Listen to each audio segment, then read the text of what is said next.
ठीक है। देखो बहुत बेसिक से बात करते हैं, बहुत बेसिक इन द सेंस कि ये मतलब जो मैंने अभी स्क्रीन प्रेजेंट की है उसमें बेसिकली जो हम बात कर रहे हैं एक कंप्यूटर प्रोसेस पे, ठीक है। थ्योरेटिकल मोड और थ्योरेटिकल पार्ट्स तो आप लोग स्टडी कर ही रहे हो, बट एक बेसिक में बात करें तो सबसे पहले अगर हम कंप्यूटर को ओपन करते हैं तो कंप्यूटर के बेसिक पार्ट्स को समझते हैं। तो hardware and software, CPU, whatever, ये हम लोगों ने देख रखा है।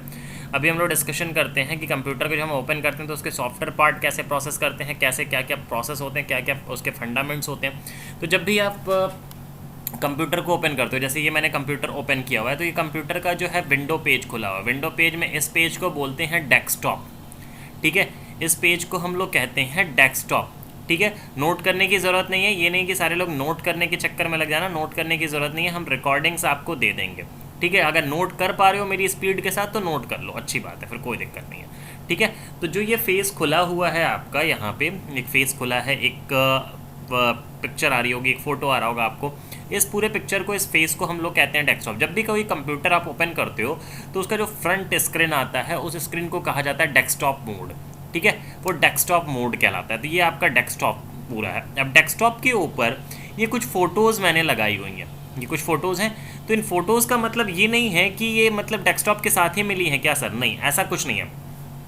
जब आप अपना मोबाइल फ़ोन यूज़ करते हो तो आपके मोबाइल फ़ोन पे डेस्कटॉप आता है, तो आपको जिस चीज़ की आवश्यकता सबसे ज़्यादा होती है, जैसे सपोज दैट आपको कैलकुलेटर की आवश्यकता ज़्यादा है, कैलेंडर की आवश्यकता ज़्यादा है, तो आप क्या करते हो, मेन मेन्यू में से कैलेंडर हो गया, कैलकुलेटर हो गया, उसको अपने फ्रंट स्क्रीन पे रख लेते हो। व्हाट्सएप हो गया, कि जैसे ही आप अपना फ़ोन ओपन करो तो आपको मेन्यू में ना जाना पड़े, आपके फ़ोन ओपन होते ही स्क्रीन पे आपको तुरंत व्हाट्सएप मिल जाए, तुरंत कैलकुलेटर मिल जाए, तुरंत कैलेंडर मिल जाए। तो जहाँ पे आप अपना कैलकुलेटर, कैलेंडर और जिस पेज पे आप रखते हो फ्रंट में, उसी पेज को हम लोग डेस्कटॉप मोड कहते हैं, उसको हम लोग डेस्कटॉप कहते हैं। क्लियर। नेक्स्ट आते हैं, जब भी कंप्यूटर आप ओपन कर रहे हो तो ये जो मेरा विंडो है, इस विंडो को विंडो 7 कहा जाता है, ठीक है। जो विंडो मेरा चल रहा है वो विंडो 7 का विंडो है।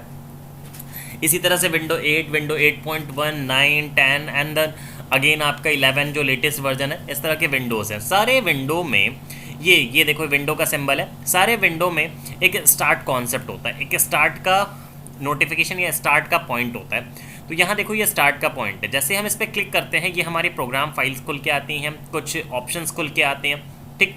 तो इस ऑप्शन में सबसे पहली चीज़ ये है कि अगर हमें कंप्यूटर को ऑफ करना है तो what will be the process for the of the computer. Directly हमें बटन जाके ऑफ नहीं करना है कंप्यूटर का। ये आप लैपटॉप करो या डेस्कटॉप करो, ये पेज आपका रहेगा, क्योंकि विंडो 7 आपके लैपटॉप में भी होता है और आपके डेस्कटॉप में भी होता है, ठीक। तो आप स्टार्ट में आएंगे, स्टार्ट में आने के बाद यहाँ देखो आपको शटडाउन का ऑप्शन मिल रहा है, ठीक है। शटडाउन का मतलब जैसे ही आप शटडाउन करोगे तो it will properly off the all software और application whatever you open, ठीक है। जो भी आपने ओपन किया होगा उसको प्रॉपरली ऑफ करेगा। प्रॉपरली ऑफ करने के बाद फिर ये आपको कहेगा कि ठीक है अब हम आपके सिस्टम को ऑफ कर रहे हैं। तो जैसे ही हम शटडाउन करेंगे ऑटोमेटिकली पूरा सिस्टम हमारा ऑफ हो जाएगा।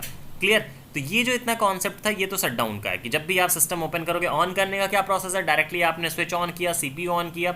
ऑफ करना है तो आपको क्या करना है, प्रॉपरली जाके शटडाउन करना है। क्लियर। शटडाउन तक का क्लियर है, यहाँ तक कोई डाउट? No sir. ठीक है। नेक्स्ट आते हैं। नेक्स्ट हमारा प्रोसेस ये है कि ये तो हमारा हो गया शटडाउन का प्रोसेस। नेक्स्ट लेवल पे अगर हम आए तो डेस्कटॉप का मोड हो गया। जैसे आप अपने मोबाइल फ़ोन में डेस्कटॉप पे वॉलपेपर सेव करते हो, इमेजेस सेव करते हो, थीम्स चेंज करते हो, सेम उसी तरीके से कंप्यूटर में भी ये चीज़ें होती हैं। ये कंप्यूटर में भी ये सारे प्रोसेस किए जा सकते हैं। थीम, वॉलपेपर, वॉटएवर, ये सारी चीज़ें चेंज की जाती हैं। इनको चेंज करने के लिए क्या होता है, सबसे ज़्यादा आपको फोकस करना होता है अपने माउस पे। मैंने आपको एक दिन मतलब आई थिंक परसों की क्लास में, जिस दिन आप कंप्यूटर पे काम कर रहे थे, सॉरी हाँ परसों वाली क्लास में, उस दिन मैंने आपको बताया था कि अगर माउस पे आप काम करते हो तो माउस में देखा जाए तो मेन 3 प्रोसेस है, 3 बटन्स होते हैं माउस में। वो 3 बटन्स हमारे होते हैं, एक right click, left click and the middle one is a cursor, ठीक। तो यहाँ पे और जब हम लोग काम कर रहे थे तो मैंने आपसे बताया था कि एक एंटर बटन होता है हमारा माउस में जो है। लेफ्ट क्लिक जो होता है उसको हम एंटर या सिलेक्शन की कहते हैं। कहीं भी हमें अगर एंटर करना है या कोई चीज़ सेलेक्ट करनी है तो हम लेफ्ट वाले क्लिक को करते हैं, लेफ्ट प्रेस कर दिया तो हमारा सिलेक्शन हो जाता है, ठीक है। उसी टाइम आप लोगों ने क्वेश्चन पूछा था सर राइट का क्या मतलब होता है, राइट बटन जो होता है उसका क्या मतलब होता है। तो देखो राइट बटन का मतलब होता है कुछ और फर्दर ऑप्शंस वो जनरेट करके आपको देता है। जैसे सपोज दैट आपने अपना सिस्टम ओपन किया और मैंने माउस का राइट क्लिक किया, माउस का राइट क्लिक करने के बाद मेरे को कुछ ऑप्शंस यहाँ मिल रहा है ना, ये ऑप्शंस आ रहे हैं बहुत सारे। आपने साइबर कैफ़े वगैरह में देखा होगा जहाँ पे बहुत ज़्यादा सिस्टम्स वगैरह चलाए जाते हैं, एक सिस्टम पे बहुत ज़्यादा वर्क किया जाता है, तो बंदा उसको सबसे पहले क्या करता है, ओपन करता है। ओपन करने के बाद रिफ्रेश करता है। रिफ्रेश करने का मतलब कि हमारा कंप्यूटर प्रॉपर तरीके से क्लीन रहे, प्रॉपर तरीके से कोई भी सॉफ्टवेयर उसमें ओपन ना रहे और कोई भी ऐसे वायरसेस जो हमारे सिस्टम को स्लो डाउन ना कर रहे हो। इसलिए हम लोग क्या करते हैं, बार बार रिफ्रेश। जब आपका सिस्टम हैंग कर रहा होता है तो बंदा क्या करता है, सबसे पहले रिफ्रेश कर देता है। तो ये ऑप्शन कहाँ से आ रहा है, ये ऑप्शन आ रहा है राइट प्रेस करने से। तो ये क्वेश्चन जनरेट किया जा सकता है कि फ्रॉम वेयर या how we will get the refresh button. So आप क्या बताओगे, माउस के राइट क्लिक से रिफ्रेश बटन आपको मिल जाता है। देन उसके बाद इसमें देखो व्यूज आ रहे हैं। यहाँ पे सबसे पहला है व्यूज। ये व्यूज क्या है, लार्ज आइकन। देखो इसके आइकन्स बढ़ गए, इनकी जो साइज थी वो बढ़ गई। कैसे बढ़ी, व्यू में गए और व्यू में जाने के बाद मैंने लार्ज आइकन कर दिया, मीडियम आइकन कर दिया तो ये छोटे हो गए। और इसी को अगर हम फिर व्यू में जाते हैं और स्मॉल कर देते हैं तो और छोटे हो गए ये। देन उसके बाद शॉर्ट बाई। शॉर्ट बाई का मतलब name, size, item type. View का मतलब तो समझ में आ गया होगा कि दिखेगा कैसा, बड़ा दिखे, छोटा दिखे या मीडियम दिखे। अब होता है, अब है आपका शॉर्ट बाई। शॉर्ट बाई का मतलब सपोज दैट, जैसे यहाँ पे शॉर्ट बाई में आपको दिख रहा होगा नेम, साइज, आइटम टाइप और डेट मॉडिफाइड। ठीक, अब समझो शॉर्ट बाई का मतलब क्या। जैसे मान लो आपके फादर ने या आपके घर वाले ने कोई शॉपिंग करी, ठीक है, जिसमें शॉपिंग में उन्होंने मसाले खरीदे, गरम मसाले खरीदे, सब्जी मसाले गरम मसाले के 10 पैकेट खरीद लिए, सब्जी मसाले के 10 पैकेट खरीद लिए, मीट मसाले वॉट एवर इन सबों के चाट मसाले इनके खरीद लिए। फिर आपको कहा जाता है कि इसको लिस्ट में लगाइए, इसको एक शॉर्टिंग करिए, इसको सही तरीके से लगाइए। शॉर्टिंग का मतलब एक सही तरीके से लगाइए। तो आप क्या करोगे, जो सब्जी मसाले होंगे उनको एक साथ लगाओगे, जो चिकन मसाले होंगे उनको एक साथ लगाओगे, जो हल्दी होगा उसको एक साथ लगाओगे, सबको एक एक पैटर्न में लगाओगे। ये नहीं कि पहले सब्जी फिर हल्दी फिर सब्जी फिर हल्दी, ऐसे एक एक करके तो लगाओगे नहीं। सबको प्रॉपर तरीके से सॉर्ट करोगे, अरेंज करोगे, जो जिस मॉड्यूल का होगा, जो जिस फील्ड का होगा। हल्दी है तो हल्दी के साथ एक, सब्जी मसाला सब्जी वाला एक साथ, गरम है तो गरम एक साथ, ठीक है। सेम उसी तरीके से ये क्या कह रहा है, नेम, कि नेम के हिसाब से शॉर्ट करना है। नेम के हिसाब से शॉर्ट करना है। देखो किस तरीके से नेम के हिसाब से शॉर्ट किया। नेम के हिसाब से जब शॉर्ट किया तो हमारा एक प्रॉपर नेम के बिहाफ पे चीज़ें सेव होती हैं, ठीक। लेकिन यही अगर हम शॉर्ट कर देते हैं साइज़ के आधार पे, तो जो सबसे बड़ा होगा वो आपका सबसे ऊपर आ गया, सो ऑन। उसके बाद एडजस्टमेंट यहाँ पे हो रहा है, ठीक। नेक्स्ट आते हैं, शॉर्ट करते हैं आइटम टाइप के हिसाब से। तो आइटम टाइप में कोई चेंजेस नहीं है। आइटम टाइप में चेंजेस है। आइटम टाइप में सबसे ऊपर जो आता है वो कंप्यूटर आता है। कंप्यूटर सबसे ऊपर आ गया आइटम में, उसके बाद सो ऑन हमारे जो सॉफ्टवेयर थे वो एडजस्ट हो चुके हैं। नेक्स्ट उसके बाद डेट के आधार पे, डेट के आधार पे अगर हम करते हैं तो जो लेटेस्ट होगा, देखो लेटेस्ट में मैंने 2-3 दिन पहले सॉफ्टवेयर इंस्टॉल किया था तो वो सबसे पहले आ गया, उसके बाद सो ऑन सारी चीज़ें आई हैं, ठीक है। तो पहले मेरा एडजस्टमेंट किसके हिसाब से था, पहले शॉर्टिंग हमारी साइज़ के हिसाब से थी, तो साइज़ के हिसाब से हमने एडजस्टमेंट कर दिया। या फिर हम अगर एडजस्ट करना चाहें आइटम के हिसाब से, तो आइटम के हिसाब से कंप्यूटर का जो पहला प्रोसेस होगा, कंप्यूटर का जो मतलब कंप्यूटर जिसको सबसे महत्वता देता होगा, जिसके लिए वो पहला प्रेफरेंस होगा, वो इस हिसाब से एडजस्टमेंट यहाँ पे हो चुका है।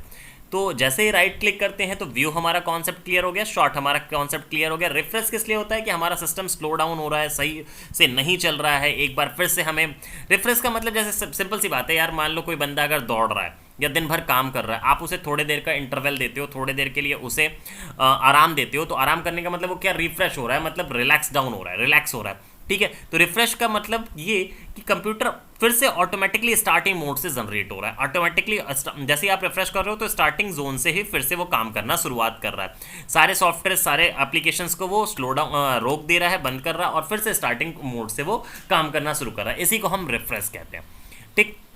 देन उसके बाद आता है न्यू। न्यू का मतलब होता है कि आप क्या करना चाहते हो, न्यू फोल्डर बनाना चाहते हो, ठीक है, या कोई भी काम, क्या मतलब बहुत सारे काम है, माइक्रोसॉफ्ट ऑफिस है, माइक्रोसॉफ्ट वर्ड है, उसमें काम करना चाहते हो, तो आप काम करना किस में चाहते हो, ठीक है। फोल्डर का मतलब क्या होता है, जैसे सपोज दैट फोल्डर होता क्या, आपको मान के चलो कि कोई बंदा एल्बम देता है, अपना पूरा एल्बम प्रोवाइड कर रहा है, उसके अंदर फोटोज़ रखी हुई हैं, ठीक है। तो एल्बम जो आपको दिया गया उसके अंदर फोटो दी गई हैं, वो क्या है, एक तरह से फोल्डर है आपका, उस फोल्डर के अंदर ही आपकी पूरी फोटोज रखी गई हैं। या एक और हम ऑप्शन ले सकते हैं, एक और एग्जांपल ले लो, जैसे आप इंटरव्यू वगैरह के लिए जाते हो या अभी आप एग्जाम्स वगैरह दिए होंगे, आपके पास सर्टिफिकेट्स होंगे, 10th के होंगे, 9th के होंगे, 8th के होंगे, ये सर्टिफिकेट या मार्कशीट्स होंगे, तो उन्हें आप किसी फाइल में रखते हो। जिस फाइल में आप रख रहे हो सिर्फ को हम फोल्डर कहते हैं। तो सपोज दैट यहाँ पे मैंने एक लैंग्वेज नाम का फोल्डर रखा हुआ है, लैंग्वेज नाम से इसको फोल्डर बना हुआ है। इसको जैसे ही ओपन करते हैं तो इसमें देखो क्या खुलता है, इसमें बहुत सारी हमारी फाइल्स खुलती है। मतलब इस फोल्डर के अंदर बहुत सारे डॉक्यूमेंटेशन हमने करके रखे हैं। और कैसे डॉक्यूमेंटेशन है, वो टेक्स्ट डॉक्यूमेंट है, ये सारे लिख के हमने रखे हुए हैं। ठीक है, तो फोल्डर का मतलब जैसे आप न्यू पे आते हो तो आपको फोल्डर पे ही ज़्यादा फोकस करना है, इन सब पे फोकस नहीं करना है। तो न्यू में हमारा फोल्डर बनता है। जैसे सपोज दैट मैंने न्यू में एक न्यू किया और न्यू फोल्डर हम बना रहे हैं, और ये फोल्डर हम बना रहे हैं CCC के नाम से। अब हम इस CCC के अंदर जो भी सेव करना चाहें, ठीक है, जो भी चीज़ें हम सेव करना चाहें इसके अंदर हम इस फोल्डर में सेव कर सकते हैं। एक छोटा सा एग्जाम्पल लेते हैं इसके लिए। जैसे मैंने एक वर्ड फाइल ले ली, माइक्रोसॉफ्ट वर्ड ले लिया, और माइक्रोसॉफ्ट वर्ड में थोड़ा सा काम आप लोगों ने किया है, इसीलिए मैंने इसको चूज़ किया क्योंकि इसमें थोड़ा कन्फ्यूज़न नहीं होगा आपको। मैंने ये वर्ड लिया और मैंने यहाँ पे ये मान लो ये लिखा, ठीक है, और इसको मुझे सेव करना है किसके अंदर, CCC वाले फोल्डर में सेव करना है। तो यहाँ आएंगे फाइल में, ठीक है, सेव एज में आएंगे, और ये बताओ कि CCC वाला जो हमारा फोल्डर था, वो CCC वाला फोल्डर कहाँ लोकेट कर रहा था। तो आपने ध्यान दिया होगा मैंने डेस्कटॉप के ऊपर ही उसको रखा है। तो डेस्कटॉप में आएंगे, और डेस्कटॉप में मैंने किस नाम से रखा है उसको, CCC के नाम से। देखो ये CCC के नाम से है फोल्डर, CCC को ओपन करेंगे, यहाँ से उसको ओपन किया और इसी के अंदर इसको सेव कर दिया वर्ड डॉक्यूमेंट को। ठीक, अब इसको कट करो, कट करने के बाद CCC को ओपन करो, देखो आपका फोल्डर इसके अंदर जनरेट होके बैठा पड़ा। क्लियर। तो इस तरह से फोल्डर जनरेट होता है और फोल्डर के अंदर इसी तरीके से फाइल्स वगैरह को सेव की जाती है। आप कोई फोटो सेव करना चाहते हो तो ऑटोमेटिकली इसके अंदर फोटो सेव कर सकते हो। जैसे सपोज दैट हम गूगल पे आते हैं,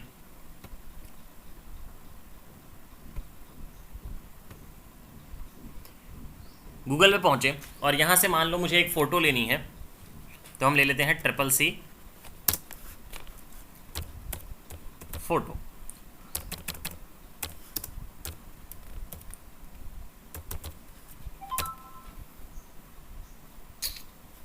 ठीक है, CCC फोटो एक मैंने जनरेट करी। मान लो हम ये फ़ोटो ही उठा लेते हैं। इस फोटो को मैंने डाउनलोड किया, और कहाँ डाउनलोड कर रहे हैं, सेव इमेज एज, मैंने इसको सेव इमेज किया।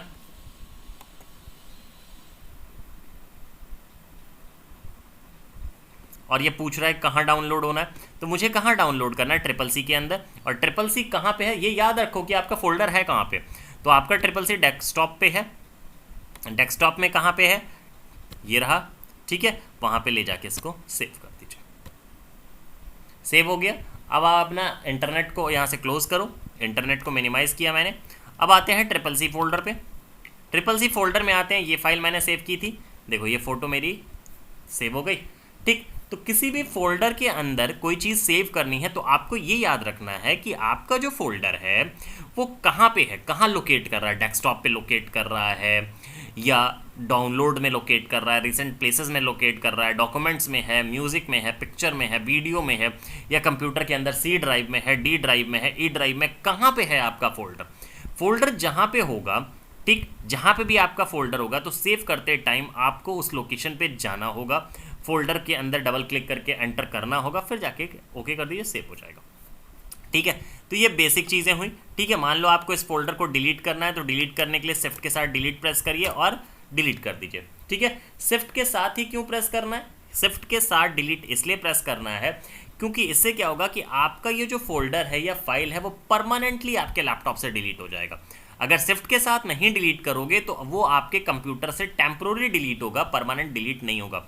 टेम्प्रोरी डिलीट होने का मतलब 1 महीने तक रिसाइकल बिन में बैठा रहेगा। Recycle bin in the sense ये रिसाइकल बिन में बैठा रहेगा। देखो ये कुछ फाइल्स हैं जिसे मैंने परमानेंटली डिलीट नहीं किया था, तो ये रिसाइकल बिन में 1 महीने तक बैठे रहेंगे। तो डिलीट हो के भी आपके लैपटॉप की स्पेस को खा रहा है, ये डिलीट होके भी आपके लैपटॉप के स्पेस को लेके बैठा हुआ है।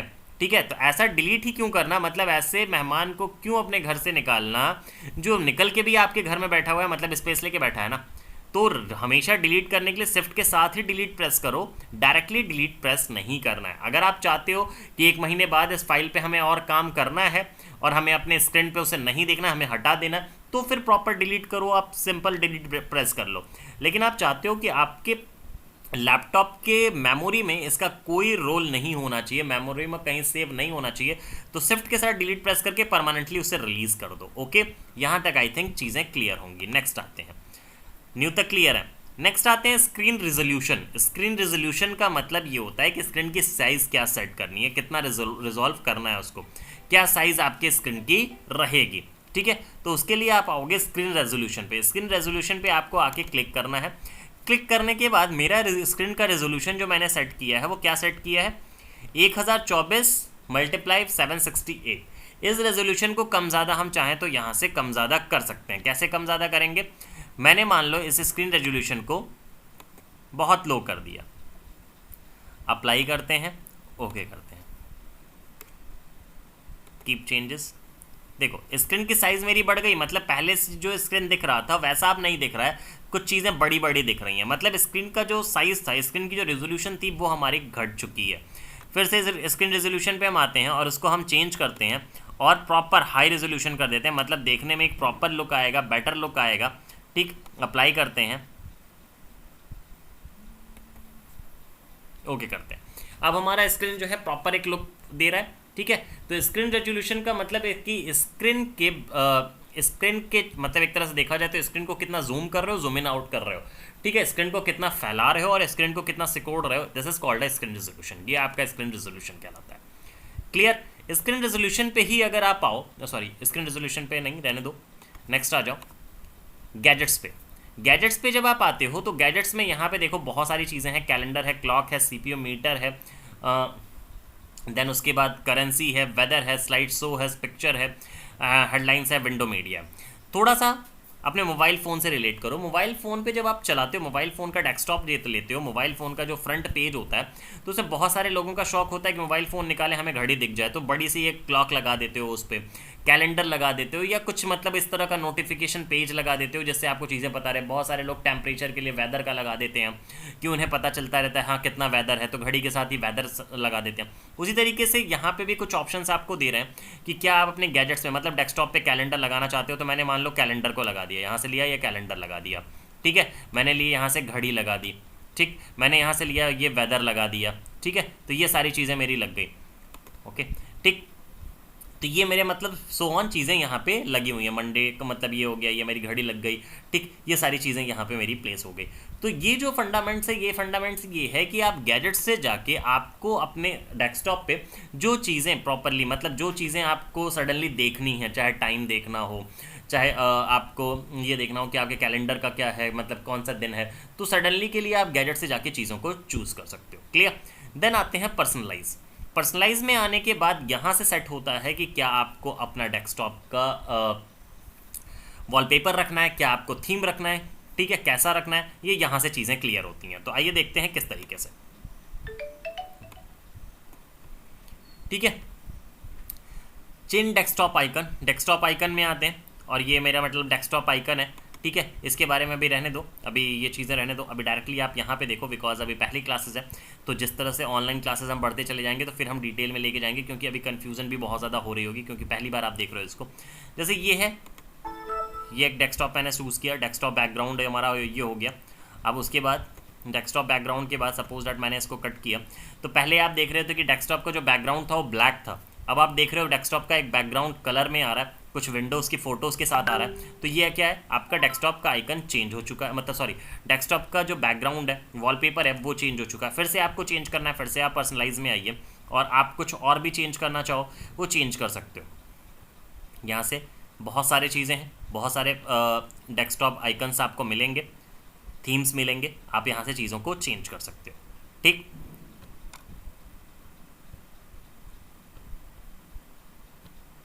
क्लियर है, आई थिंक यहाँ तक कोई डाउट नहीं होगी। No sir. ठीक है, यहाँ तक सारी चीज़ें हैं क्लियर। तो देन आगे बढ़ते हैं और बहुत सारे बच्चों का डाउट रहता है कि जब वो डेस्कटॉप पे बैठते हैं, तो ये तो बहुत बेसिक चीज़ें हैं, अभी हम बहुत डिटेल में नहीं लेके जा रहे हैं, अभी बहुत बेसिक्स पे ही बात कर रहे हैं। अब इसके बाद बहुत सारे बच्चों का डाउट होता है कि sir I have to know how to change the calendar time और कैलेंडर डेट और time. So date and time change करने का प्रोसेस बता दीजिए। तो डेट एंड टाइम चेंज करने के लिए बेटा क्या करना है, सबसे पहले तो आप गैजेट्स अगर आप ले रहे हो तो वहाँ से भी चेंज कर सकते हो, यहाँ से भी आपका चेंज हो सकता है। अदरवाइज हर कंप्यूटर में यहाँ पे डेट और टाइम दिया रहता है, आप उस पर डबल क्लिक करिए अपने डेट और टाइम पे, ठीक है। यहाँ पे आएगा change time and date setting, change time और डेट सेटिंग्स पे आइए, ठीक। चेंज टाइम और डेट सेटिंग्स पे पहुँचिए। टाइम और डेट सेटिंग पे पहुँचने के बाद यहाँ पे देखो आपको दे रहा है कि चेंज कर सकते हो आप। चेंज करने के लिए change time and date and time, change date and time पे क्लिक करिए। आपको जो भी डेट सेट करना है, जैसे आज हमारा मंडे है 13 है, ये हमारा सेलेक्ट है। देन उसके बाद टाइमिंग जो है 5:35 की हो रही है, 5:35 AM है PM है, ये यहाँ से चेंज कर सकते हो। जैसे मान लो PM है, यहाँ से AM करना चाहो AM कर सकते हो, PM कर सकते हो। देन यहाँ से आपने change calendar setting, calendar setting तो पहले चेंज करना चाहो तो यहाँ से आके, जैसे कुछ लोगों का होता है ना कि पहले मंथ देखना है, कि पहले डे देखना है, कि पहले ईयर देखना है, जस्ट लाइक अ फ़ोन। तो ये यहाँ पे से आप चेंज कैलेंडर में जाके चीज़ों को चेंज कर सकते हो, ठीक है। हाँ, ये इंग्लिश यूनाइटेड स्टेट, मतलब जो इंग्लिश चलती है कंप्यूटर के अंदर वो यूनाइटेड स्टेट की होती है, अमेरिकन इंग्लिश होती है, ठीक। देन उसके बाद इसको कट कर दो, ओके कर लो, ओके कर लो। तो इस तरह से आप टाइम और डेट को चेंज यहाँ से कर सकते हो। क्लियर, ये यहाँ तक की क्लियरिटीज़ है। नेक्स्ट, किसी भी कंप्यूटर में आप जाओगे, किसी भी कंप्यूटर को जब आप ओपन करते हो तो सबसे पहले ये देखना होता है कि कंप्यूटर का स्पेसिफिकेशन क्या है। कंप्यूटर का स्पेसिफिकेशन इन द सेंस कि कंप्यूटर किस डोमेन को सेट कर रहा है, कंप्यूटर का रैम क्या है, ठीक है, कंप्यूटर की क्लॉक फ्रिक्वेंसी क्या है। तो ऑलवेज कंप्यूटर के बारे में जान, जैसे मान लो मार्केट में जा रहे हो खरीदने कंप्यूटर, जब मार्केट में कंप्यूटर खरीदने जा रहे हो तो सामने वाला बंदा जो पैसा लेता है आपसे, वो कहता है कि i3 प्रोसेसर है, i4 प्रोसेसर है, ये है, वो है, फलना है, ढिमका है, ये रैम है, ये हार्ड डिस्क है, ठीक है, वो अच्छी बात है, वो जितनी भी चीज़ें बता रहा है वो ठीक है, i3 है, i4 है। ये प्रोसेसर तो आप नहीं चेक कर पाओगे, प्रोसेसर आपका वो लिखा रहेगा, स्पेसिफिकेशंस होंगे वो चेक हो जाएंगे। बट वो ये कह रहा है कि इसमें इतना रैम है, इसकी ये साइज़ है, बट जो रैम है, साइज़ है, कितना मेमोरी है इसके अंदर, ये आप चेक कर सकते हो। इसको चेक करने के लिए आपको क्या करना है, कभी भी जब भी आपको मौका मिले, जब भी आपको कंप्यूटर मिले, तो हर कंप्यूटर के अंदर माई कंप्यूटर होगा, ये कंप्यूटर लिखा होगा या माई कंप्यूटर होगा। कंप्यूटर या माई कंप्यूटर के ऊपर जाना और राइट क्लिक करना। देखो राइट क्लिक का बहुत फ़ायदा है। लेफ़्ट क्लिक से आप चीज़ों को सेलेक्ट करते हो, लेफ़्ट क्लिक से सिर्फ सेलेक्ट कर देते हो, हाँ ये काम है। लेकिन राइट क्लिक जो है वो बहुत सारे ऑप्शंस प्रोड्यूस करता है, बहुत सारे ऑप्शन आपको देता है, ठीक है, फर्दर ऑप्शंस प्रोड्यूस करता है, फर्दर ऑप्शंस देता है, उसके अंदर और डीपली घुसने का मौका देता है। राइट क्लिक करो, राइट क्लिक करने के बाद प्रॉपर्टीज़ पे जाओ। प्रॉपर्टीज़ से आपको ये पता चलेगा कि हमारे कंप्यूटर में क्या और फंडामेंट्स हैं, क्या और बेसिक्स इसके अंदर पड़े हुए हैं, या इसका ओवरऑल स्पेसिफिकेशन क्या है। प्रॉपर्टीज़ में आइए, प्रॉपर्टीज़ को जैसे ही आप ओपन करोगे तो देखो हर एक चीज़ आपको यहाँ पे पता चल जाएगी। सॉरी, मैंने कहा था कि i3 i4 ये नहीं पता होगा, बट ये सारी चीज़ें आप यहाँ से पता कर सकते हो। मतलब आपके कंप्यूटर का each and everything you can check by using a my computer in a property option. जैसे आप अपने मोबाइल फ़ोन में, जब आप अपने मोबाइल फ़ोन के बारे में चेकिंग करना होता है तो आप क्या करते हो, आप जाते हो सिंपल सा सेटिंग्स में। सेटिंग्स में जाने के बाद सबसे लास्ट ऑप्शन में आते हो, ठीक है, मोबाइल फ़ोन में सबसे लास्ट सिस्टम्स में आते हो। सिस्टम में जाके आप सिस्टम के बारे में चेक करते हो तो आपके मोबाइल फ़ोन का सारा स्पेसिफिकेशन, कौन सा एंड्रॉयड है, वॉट एवर सारी चीज़ें आपको दे देता है। सेम उसी तरीके से आपको अपने लैपटॉप में भी माई कंप्यूटर के अंदर प्रॉपर्टीज़ में जाना और देखो यहाँ पे सारी चीज़ें आपको मेंशन कर देता है। रेटिंग क्या है 1.0 विंडो एक्सपीरियंस इंडेक्स। प्रोसेसर क्या है इंटेल पेंटियम CPU 20960 2.20 गीगाहर्ट्ज़, ठीक है। तो जो प्रोसेसर है वो बहुत पुराना प्रोसेसर है, बहुत स्लो डाउन प्रोसेसर है। आज के टाइम पे तो बेटा बहुत हाईटेक प्रोसेसर आ चुके हैं, i3 i4 i5 i7 तक के प्रोसेसर आ चुके हैं। तो ये कंप्यूटर अभी लो डाउन पे है, सो इसके ऊपर आप ना जाना, बट ऐसे ही प्रोसेसर को चेक करते हैं। प्रोसेसर हम क्लासेस में फिर से जब फिजिकल क्लास होंगी तो उसमें हम करा देंगे। देन उसके बाद आते हैं रैम। मेरे लैपटॉप का रैम कितना है, लैपटॉप का रैम जो है मेरा कितना है 2 GB है, और काम का कितना है 1.85 GB जो है वो काम का है। बाकी बचा हुआ जो आपका 15 GB है वो कहाँ जा रहा है, 15 GB जो है वो आपके विंडोज़ यूज़ कर रहे हैं, आपका जो हमारे सॉफ्टवेयर्स हैं वो यूज़ कर रहे हैं, ठीक है। तो हमारे काम का क्या है, हमारे काम का 1.85 GB ही हमारे काम का अवेलेबल है, ठीक है। तो रैम 2 GB है। सिस्टम जो है वो उसकी ऑपरेटिंग सिस्टम क्या है, ऑपरेटिंग सिस्टम 64 बिट की है। देखो दो तरह की ऑपरेटिंग सिस्टम होती है, एक 32 बिट की, एक 64 बिट की। तो ये हमारी 32 बिट 64 बिट 64 बिट की है। देन पेन एंड टच, कोई भी पेन एंड टच इनपुट नहीं है, ठीक है, फॉर द डिस्प्ले। मतलब ये बता रहा है कि स्क्रीन टच वगैरह तो नहीं है आपका लैपटॉप, ये ऐसी कोई चीज़ नहीं है, ठीक। तो ये एक आपका फंडामेंट्स आपको यहाँ पे है कि हाँ आपके कंप्यूटर का जो प्रोसेस है वो कुछ इस तरीके से है, ये चीज़ें यहाँ पे आपके कंप्यूटर को मिल रही हैं। क्लियर, ठीक है, ठीक। तो कंप्यूटर का स्पेसिफिकेशन, आप मान लो आप मार्केट में आप कंप्यूटर खरीदने जा रहे हो तो इस तरीके से आप कंप्यूटर खरीद सकते हो, कंप्यूटर के बारे में जानकारियाँ ले सकते हो। कुछ चीज़ें हैं जो आपके कंप्यूटर में आपको नॉर्मली मिलेंगी। सबसे पहले माई कंप्यूटर मिलेगा, देन एक होता है रिसाइकल बिन। रिसाइकल बिन जैसे कुछ कंप्यूटर में रिसाइकल बिन के नाम से मिलेगा, कुछ कंप्यूटर में बिन्स के नाम पे मिलेगा। रिसाइकल बिन और रिसाइकल का मतलब होता है कि डायरेक्टली आप अपने किसी भी फाइल को, किसी भी फोटो को या कुछ भी कंप्यूटर का डायरेक्टली डिलीट से अगर डिलीट करते हो, सिर्फ डायरेक्टली डिलीट बटन प्रेस करके डिलीट करते हो, तो वो कहाँ जाके सेव होता है, वो जाके सेव होता है रिसाइकल बिन में। वो प्रॉपरली डिलीट नहीं होता आपके कंप्यूटर से, ठीक है। अगर आपको अपने कंप्यूटर से डायरेक्टली परमानेंटली किसी चीज़ को डिलीट करना है, हम यहाँ पे लिख दे रहे हैं, ठीक है। आई थिंक साइज को बढ़ा देते हैं थोड़ा, ठीक। पहला point, if we want to delete anything, ठीक है, if we delete anything permanently, ठीक है,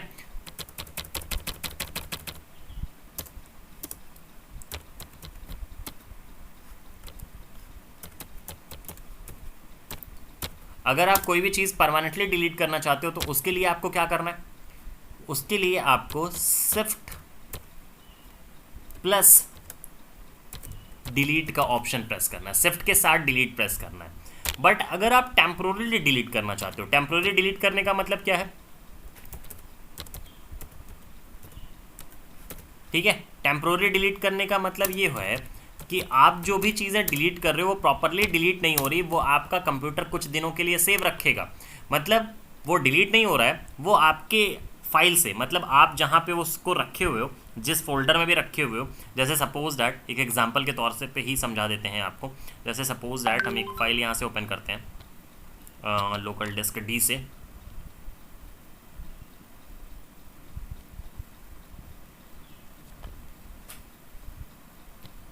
यहाँ पे आते हैं, जैसे मान लो suppose that report data Shivam Singh, जैसे ये शिवम सिंह है, ठीक है, इसको मैंने डिलीट कर दिया यहाँ से।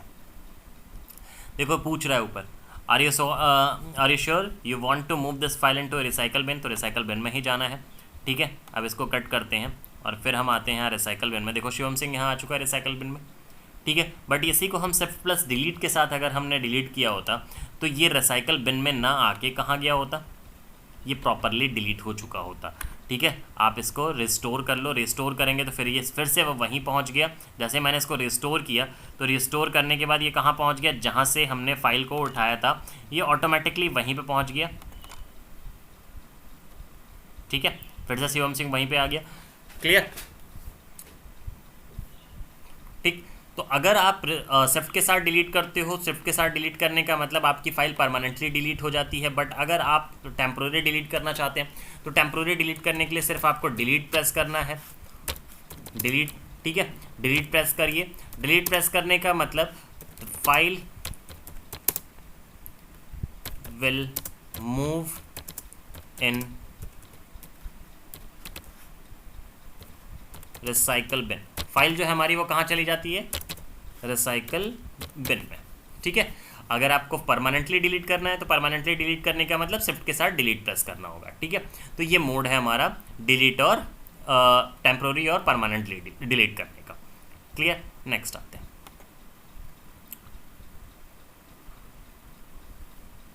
ठीक है। तो जब आप लैपटॉप लेते हैं तो लैपटॉप लेने के लिए सबसे पहली चीज़ होती है कि लैपटॉप का प्रोसेसर क्या है। तो लैपटॉप का प्रोसेसर क्या है वो आप यहाँ से आके शिफ्ट से प्रॉपर्टीज़ में जाके यहाँ से चेक कर सकते हैं कौन सा प्रोसेसर है आपका। जो पैसा आप देते हो बेटा वो प्रोसेसर पे ही देते हो, दूसरा पैसा आप देते हो रैम पे। तो रैम के लिए आप यहाँ से चेक कर सकते हो कि कितने GB रैम है। जैसे 4 GB का रैम, 4 GB रैम का अगर आप लैपटॉप लोगे तो महंगा और पड़ेगा इससे। अगर आप 8 GB का लोगे तो वो इससे भी महंगा पड़ेगा। देन उसके बाद और जैसे जैसे रैम बढ़ता जाएगा वैसे वैसे कॉस्टिंग बढ़ती जाएगी। दूसरा आपका जो लैपटॉप में एक कॉस्ट और जोड़ा जाता है वो होता है हार्ड डिस्क का, कि आपके लैपटॉप में हार्ड डिस्क कितने का लगा हुआ है। ठीक है, तो हार्ड डिस्क कितने का लगा हुआ है ये कैसे चेक करोगे, तो इसको चेक करने के लिए बेटा क्या करना, माई कंप्यूटर पे डबल क्लिक करके ओपन करना, मतलब राइट क्लिक नहीं लेफ्ट क्लिक को करना। लेफ्ट क्लिक जब करोगे उसके बाद देखना कि आपका हार्ड डिस्क कितने पोर्शन में डिवाइड किया है दुकानदार ने।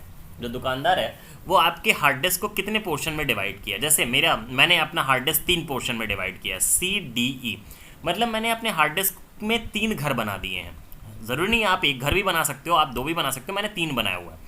ठीक है, क्योंकि कुछ फाइल्स ऑफिस की हो गई, कुछ पर्सनल हो गई, कुछ और एक जो होता है वो आप जितने भी सॉफ्टवेयर डाउनलोड करते हो वो इसके अंदर C ड्राइव। हमेशा एक चीज़ ये समझ के रखना कि अपना हार्ड डिस्क को एक में कभी मत रखना, कभी भी एक पार्टीशन मत करना, कोशिश करो 2 पार्टीशन करो। क्योंकि पहला पार्टीशन जो होता है C ड्राइव का, सारे सॉफ्टवेयर इसी के अंदर आके स्टोर होते हैं। तो मान लो सपोज दैट कभी भी आपका सिस्टम अगर हैंग कर रहा है, अगर फुल हो गया या कुछ दिक्कत कर रहा है, तो आप C ड्राइव को फॉर्मेट करते हो, C ड्राइव को खाली करते हो।